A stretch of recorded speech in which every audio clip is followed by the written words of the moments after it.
Well, here I am with Conrad Weiser's once again, and Bill Molyneux and Fast Play War Games, and I'm going to have Lynn Otto talk to you a bit about Conrad Weiser. Take it away, Lynn. Thanks, Bill. We're standing at the grave of Conrad Weiser, who died in 1760. We're at his homestead. Conrad Weiser, for the mid part of the 18th century, especially in Pennsylvania, was one of the most influential people that you would find. He was able to do an assortment of things. He was a justice of the peace. He was a judge. He was very much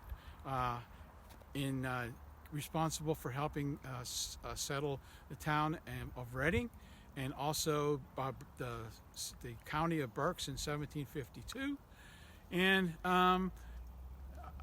was a soldier for 2 years. So the man had a lot of ability, but his main job that he's known for the most is being an Indian interpreter.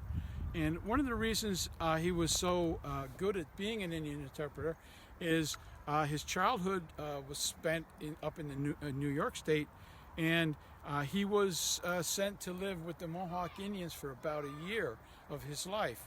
And although he, in his writings, did not really appreciate it at the time, he picked up the language and customs of the natives. And when he came back and came down to Pennsylvania, and it was right at the beginning of when Indian policy was being created in Pennsylvania.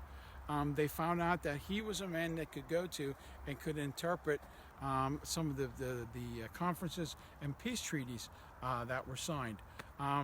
One of his best friends was a Native American named Shikellamy.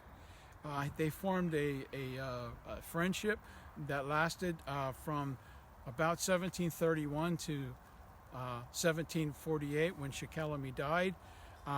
And it was through this union that we really believe that the French and Indian War, had not that friendship been in place, the French and Indian War could have started a lot sooner than it did.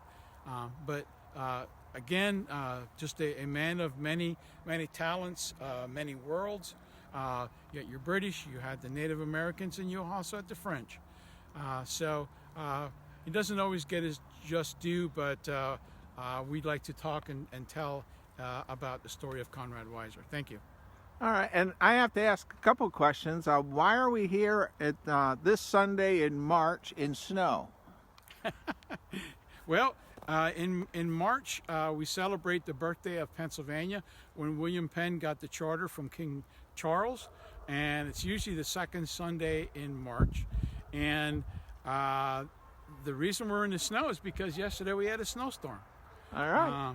But a lot of dedicated volunteers like you and others came, and we were able to have a program today. All right, and Lynn, I'd like to ask one more question. I did a video of the whole grounds. It's like 26 acres, but the statue down at the far end, I could not pronounce the Native American's name. Shikellamy. Can you tell a little bit about that statue, and then we'll say goodbye to everyone? Sure. The park was created in the late 1920s, and there was a patriotic organization called the Improved Order of Redmond that first bought the boulder, and then later on bought the statue of Shikellamy to put there to basically set off the park from the west end going east, and it's been a landmark with us ever since the park was founded. All right. Well, thank you, Lynn. And it's always very enjoyable for me to do historical activities with you throughout the years. Thank you, Bill. It's great seeing you. And everyone out there in YouTube world, stay safe, be kind, and be courteous.